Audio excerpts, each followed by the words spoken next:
Hello, I'm Lieutenant General Todd Semonite, 54th Chief of Engineers and the Commanding General of the U.S. Army Corps of Engineers. We're very proud as the Engineer Regiment to be able to host you tonight so you can have a chance to see our great soldiers, our Army families, and to be able to participate in this Army tattoo. Let me talk about the Engineer Regiment, 90,000 combat engineers, active, Guard, and the Reserve, that continue to do great work for this nation, whether in Iraq and Afghanistan or here securing the homeland. In the Corps of Engineers, we do an awful lot of work for the Department of Defense. Over $33 billion, 287 different installations, building things like barracks, airfields, everything you need on a military installation, taking care of over 3 million Army soldiers and their families.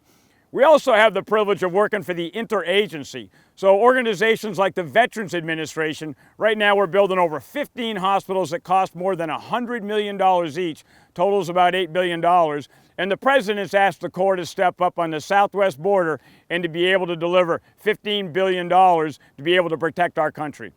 In the Civil Works mission, Civil Works means taking care of America's waterways. Anything that involves navigation, flood risk management, and even ecosystem restoration. Our job is to balance, continue to support reasonable development while at the same time taking care of the environment. And then the final thing we do is we're FEMA's engineer. We step up when there's a disaster and to be able to make sure that we're taking care of Americans.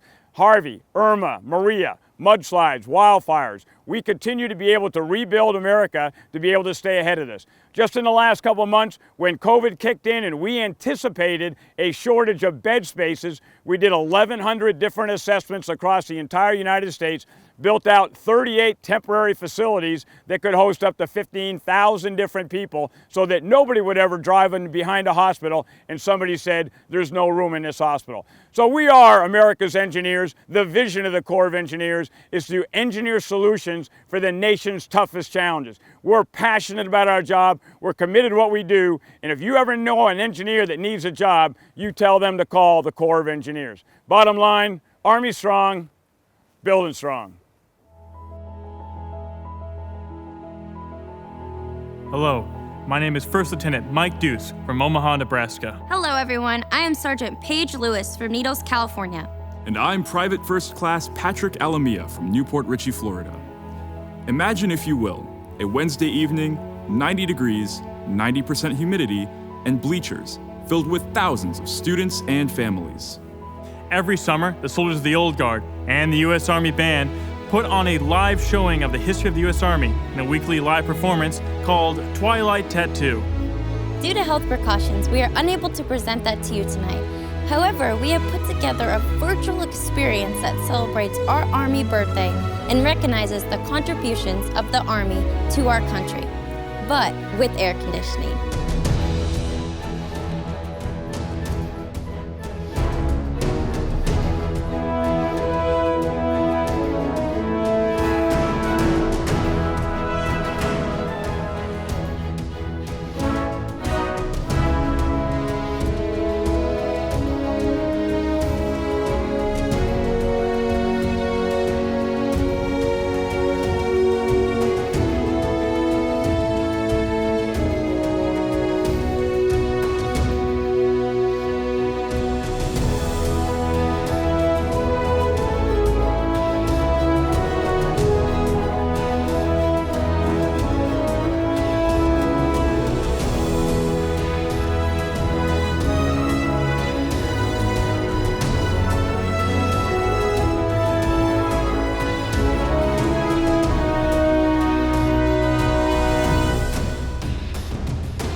The American Revolution was our 8-year-long struggle for independence.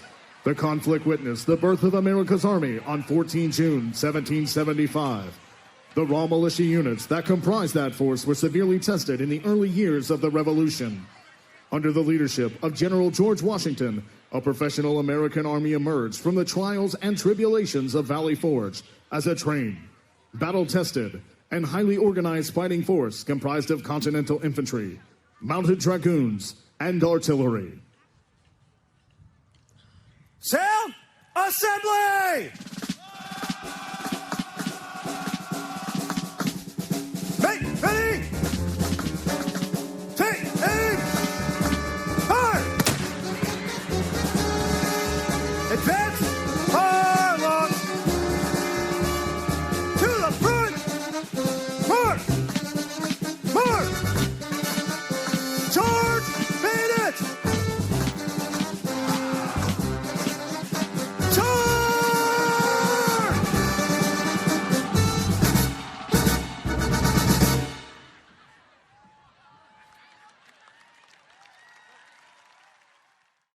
Throughout our history, in moments of crisis or danger, the Army's answered our nation's call. This year's Twilight Tattoo theme is America's Army. When we are needed, we are there. It's as true today as ever. Over 200 years ago, our national anthem was born, when Francis Scott Key saw our glorious flag still flying over Fort McHenry during the War of 1812. Here are members of the United States Army Chorus to sing the Star-Spangled Banner. Oh, say, can you see by the dawn's early light what so proudly we hailed at the twilight's last gleaming, whose broad stripes and bright stars through the perilous fight o'er the ramparts we watched were so gallantly streaming, and the rockets' red glare, the bombs bursting in air, gave proof through the night that our flag was still there. Oh, say, does that star-spangled banner yet wave o'er the land of the free and the home of the brave? Today, your Army maintains a constant state of readiness. American soldiers remain decisively engaged, defending our interests, engaging our partners, deterring would-be adversaries, and taking the fight to our enemies around the globe. America's success in military conflict has been achieved by combining advancing technologies with the professional excellence of the American soldier. Conflict after conflict, innovative tools and well-trained hands have proven critical to victory. Most of you know the Army as a premier fighting force in the world, but American soldiers have had a profound impact on many other aspects of American life since the founding of our nation. Watch as we highlight a few of the great contributions of the United States Army throughout our history. America's Army played a pivotal role in shaping the early republic. Captains Lewis and Clark were Army officers sent out with soldiers of the Corps of Discovery by President Thomas Jefferson to explore the lands acquired in the Great Louisiana Purchase. Did you know that Thomas Jefferson was convinced the explorers would encounter herds of woolly mammoths and giant ground sloths? Fortunately for them, all they found was 122 new animal species and 178 unknown species of plants. Arlington National Cemetery was originally Confederate General Robert E. Lee's estate that was confiscated by the Union during the Civil War. The first graves in the cemetery were those of soldiers who fought in the war. Today, Arlington is the final resting place of over 400,000 men and women who have served their nation and is the location of the tomb of the unknown soldier, guarded by the members of the 3rd Infantry Regiment. the Old Guard. The United States Capitol Dome may well be the most famous man-made landmark in America. Montgomery C. Meigs, a captain in the Army Corps of Engineers, was the principal superintendent of construction, which was completed even as the Civil War raged, a symbol of our perpetual union. The bronze Statue of Freedom is the crowning feature of the dome. It stands 19 feet, 6 inches tall, and weighs approximately 15,000 pounds. U.S. Army engineers, led by Lieutenant Colonel Thomas Lincoln Casey, were responsible for completing construction of the marvel of the Washington, D.C. skyline, the Washington Monument, after the project had been abandoned due to the start of the Civil War. D.C.'s height laws state that no building can be built more than 20 times taller than the width of the street in front of it, or 160 feet, whichever is shorter, making the Washington Monument at 555 feet, by far the tallest building in D.C. Fort Myer is home to the first flight of an American military aircraft. Some of the buildings you see in this video still stand today. Following the first flight, development of the military aircraft continued, and the Wright brothers built and delivered the Wright military flyer to Fort Myer on June 18, 1909. The speed test resulted in top speed of 42 miles per hour. We've come a long way since then. The average speed of today's Apache helicopter is 227 miles per hour. In 1917, the Army was called upon to deploy massive formations overseas to defeat the armies of the German Kaiser in World War I. American soldiers under General of the Armies John J. Pershing arrived at the rate of 10,000 men a day on the Western Front in the summer of 1918. John J. Pershing is also the general that directed the Army Band be organized. The home of Pershing's Own, the United States Army Band, resides at Joint Base Myer-Henderson Hall. Though World War I has also been called the war to end all wars, less than a generation after that conflict, the forces of tyranny and oppression again threatened our country and our allies in the Second World War. After the bombings of Pearl Harbor on December 7, 1941, American forces waged brutal campaigns in the Pacific and European theaters, with soldiers fighting from the jungles of New Guinea to the deserts of North Africa and the mountains of Italy. On D-Day, June 6, 1944, American and Allied forces, led by Supreme Allied Commander General Dwight Eisenhower, commenced the liberation of Europe with the largest airborne and amphibious landings in history. Over 100,000 U.S. and Allied soldiers stood poised to execute Operation Overlord. Gather around and take a knee. You guys can take your helmets off if you want. You guys proved yourselves in Sicily, and we've all come a long way together. Tomorrow, when we jump into France, others are going to be hitting Omaha Beach right behind us. The man at the top, General Eisenhower, he wrote a letter for all of us soldiers going into battle. This is his letter. You are about to embark upon the great crusade toward which we have striven these many months. The eyes of the world are upon you. The hopes and prayers of liberty-loving people everywhere march with you. Your task will not be an easy one. I have full confidence in your courage, devotion to duty, and skill in battle. We will accept nothing less than full victory. Good luck, and let us all beseech the blessing of Almighty God upon this great and noble undertaking. Well, guys, that's for Mike. He trusts us. There's going to be a hell of a lot of fighting, but we're going to get the job done, and we'll push those Nazis back to Berlin. Shoot straight, stay calm. It's all in our hands now. Follow me!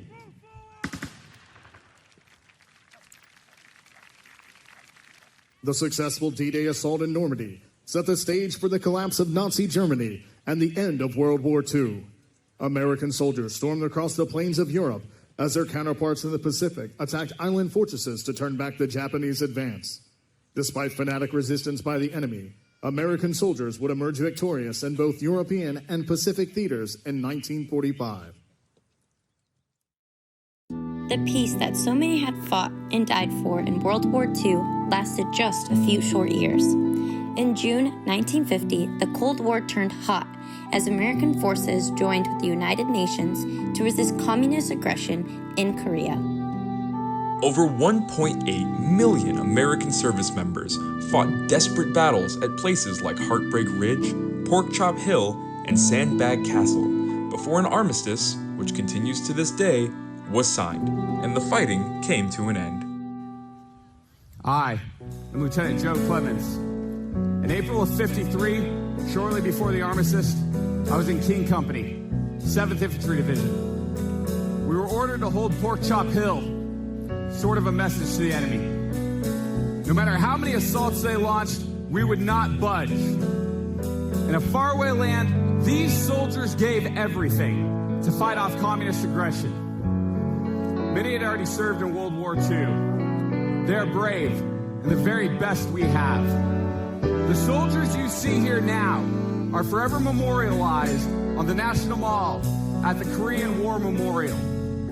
The sacrifices we made gave the people of South Korea the chance to build the thriving democracy they have today.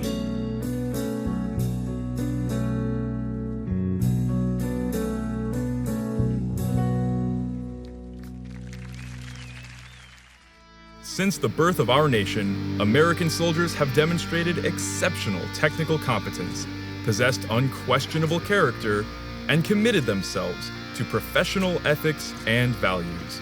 The U.S. Army Drill Team embodies all of these attributes.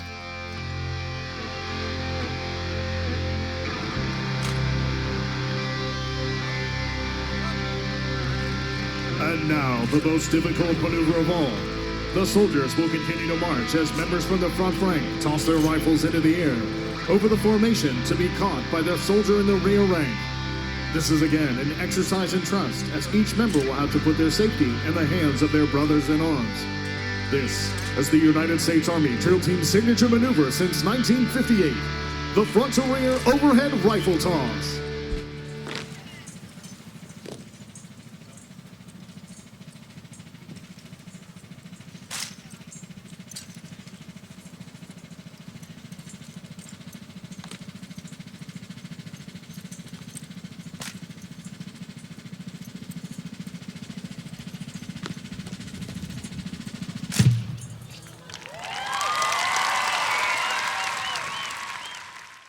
The origin of American military music can be traced to the fifers and drummers of the Revolutionary War. This musical heritage is represented today by the soldiers of the United States Army Old Guard, Fife and Drum Corps.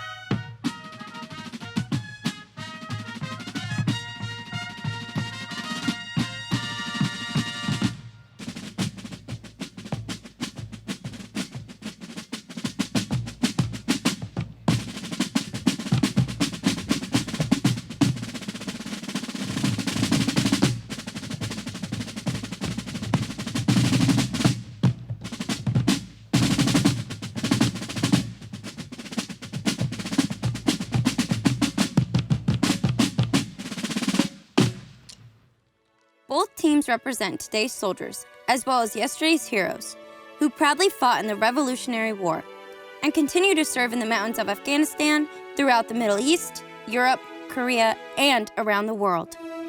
Less than a decade after the end of hostilities in Korea, the Army was called upon once again to confront our nation's enemies in Southeast Asia. The Vietnam War was our nation's longest conflict before the campaign in Afghanistan. The men and women of our Army fought in incredibly challenging conditions, but never wavered in their courage and commitment to the nation and each other. As the Army entered Vietnam, it implemented an innovative concept, the use of helicopters that introduced a revolution in warfare and created the concept of sky cavalry. Helicopter gunships, mounted with machine guns and rockets, rapidly delivered air assault troopers to the battlefield, where they could be supported by tactical air and overwhelming artillery fires. In 1965, the first of these air mobile units from the 1st Cavalry Division was deployed.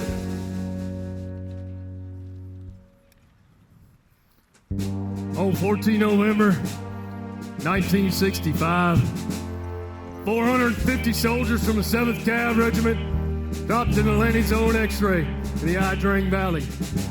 I'm their battalion commander, Lieutenant Colonel Hal Moore. Our soldiers and most of the young draftees are NCOs and officers of the regular Army, the best.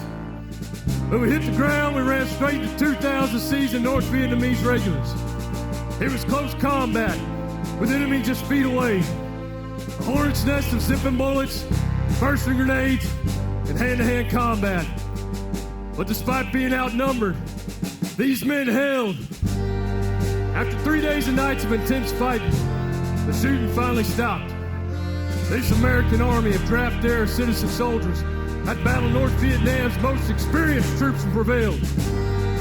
The new combat techniques that we had mastered prior to deploying had proved successful. Your soldiers were courageous, self-disciplined, and committed to each other. They didn't let America down when called upon, and I'm proud of them all, as I know you are too.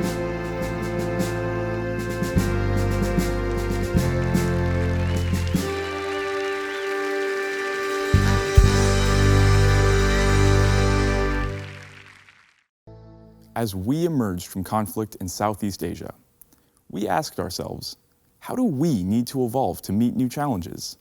The Army went to work on changes to our doctrine, equipment, our organizations, our personnel systems, and how we trained. Are you more likely to do something if you're told or if you volunteer? In 1973, the Department of Defense eliminated the draft to create an all-volunteer force. These soldiers became the foundation of a new, highly motivated team that transformed America's Army into the world's most professional, capable, and lethal military force. After Vietnam, the Army developed new training and leadership methods to create the highly professional and educated officer and non-commissioned officer corps that are the backbone of our Army today.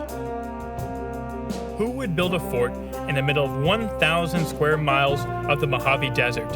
What some would see as a barren, desert terrain, the United States Army saw as an incredible environment to train individual soldiers as well as large formations and cutting-edge tactics and technology. Fort Irwin, the National Training Center, exemplified the Army's training revolution. The Army was now training like it would fight and win as a team. The Army also achieved amazing technical advances in this revolutionary era.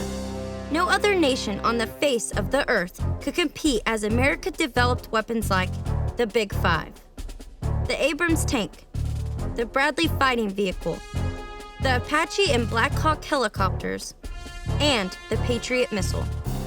Many young men and women in the audience today may think air-land battle is just another online video game.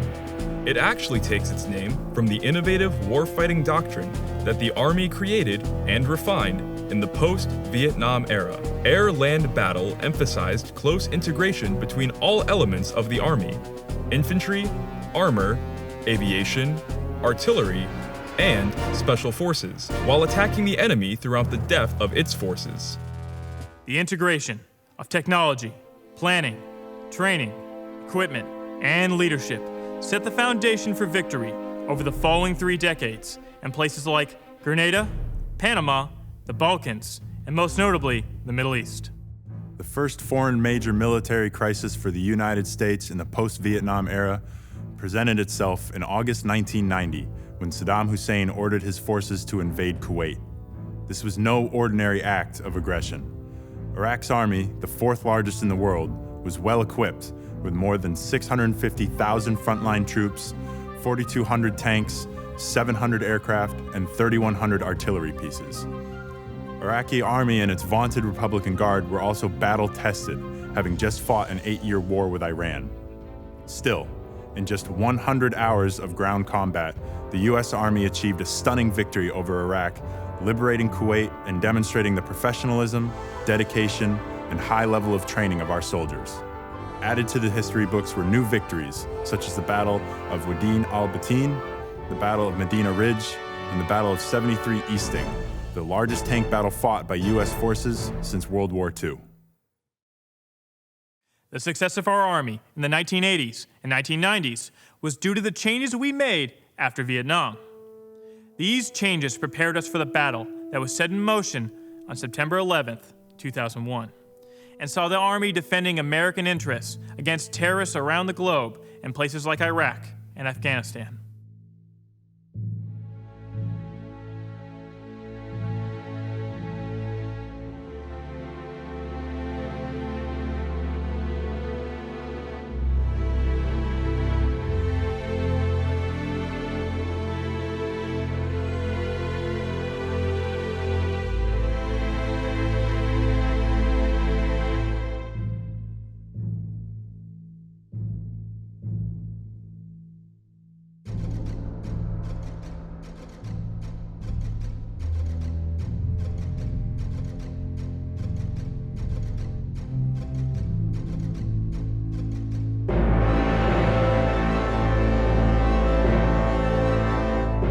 The United States military has begun strikes against al-Qaeda terrorist training camps and military installations of the Taliban regime in Afghanistan. The start of the campaign called Shock and Awe.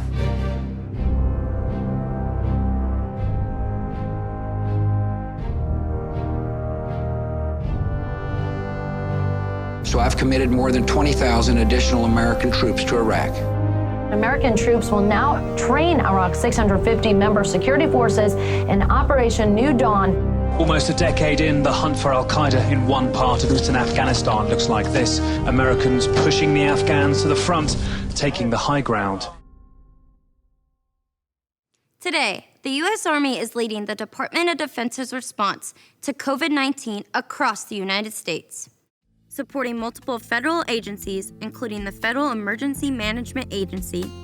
We are providing cities and towns across America with manpower and equipment, partnering to convert spaces into hospitals in order to make an immediate difference. Our strong network of alliances and partnerships is critical to combating this virus globally. Everyone from National Guard troops to our Corps of Engineers are working together. The total Army force is in the fight to safeguard our nation. Protecting our people has been the #1 priority from the start, and our commitment to limiting the spread will keep us trained and ready to defend America. America's Army. When we are needed, we are there. As the Army comes out of a decade-plus focused on counterinsurgency, we recognize that we need to change again to remain the world's preeminent land power. We cannot be an industrial age Army in the information age. To stay at the forefront of a changing environment, the Army's priorities remain readiness, modernization, and reform. One result of the Army's ongoing success in the fight against terrorism is the Army recognizes the need to adapt to meet the challenges of a changing world, just like it did after Vietnam. We are developing new doctrine, formations, and equipment, changing our approach to how we encourage the nation's best and brightest through a focus on recruiting and talent management. This will ensure America's Army remains ready whenever and wherever America needs us. Talent management enhances Army readiness by maximizing the abilities of every person. The Army's 150 unique career fields and 8 broad specialty areas highlight the growing number of professional opportunities available to every Army recruit. The Army is people. People are the Army's greatest strength and most important weapon system. People means soldiers in the regular Army, National Guard, Reserve, Army civilians, and Army families that support our troops. People from all walks of life, serving in many different ways. The requirements of combat constantly evolve, and your Army will always adapt to remain the most effective and reliable military force on the planet. We need warriors from all fields and are joining with industry leaders in science, technology, and engineering to forge the future of our fighting forces. Together, and with the unwavering support of you, the American people, we will continue to be America's winning team for another 245 years. I am an American soldier. I am a warrior and a member of a team. I serve the people of the United States and live the Army values. I will always place the mission first. I will never accept defeat. I will never quit. I will never leave a fallen comrade. I am disciplined, physically and mentally tough. Trained and proficient in my warrior tasks and drills. I always maintain my arms, my equipment, and myself. I am an expert and I am a professional. I stand ready to deploy, engage, and destroy the enemies of the United States of America in close combat. I am a guardian of freedom and the American way of life. I am an American soldier. I am an American soldier. I am an American soldier. I am an American soldier. I am an American soldier. I am an American soldier. I am an American soldier. It has been a pleasure for the United States Army to present this virtual performance of Twilight Tattoo for you. The soldiers of the 3rd U.S. Infantry Regiment, the Old Guard, and the United States Army Band, Pershing's Own, thank you for helping us honor the selfless service of American soldiers, past and present. Army Strong. Well, if you ask me where I come from, well, here's what I tell everyone. I was born by God's dear grace in an extraordinary place where the stars and stripes and the eagle fly. It's a big old land of countless dreams. Happiness ain't out of reach. Hard work pays off the way it should. Seen enough to know we've got it good. We're the stars and the stripes and the eagle fly. There's a lady that stands in a harbor for what we believe. There's a bell that still echoes the price that it costs to be free.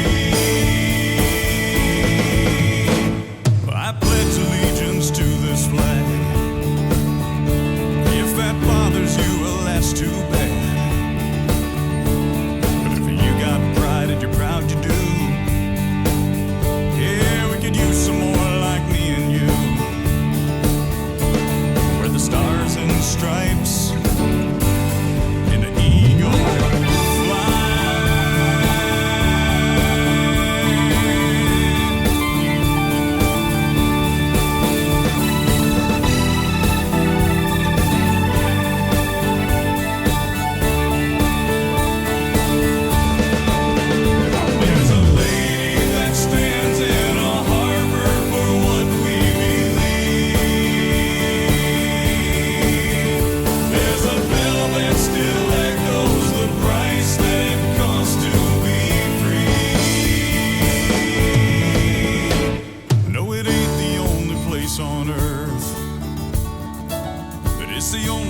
that I prefer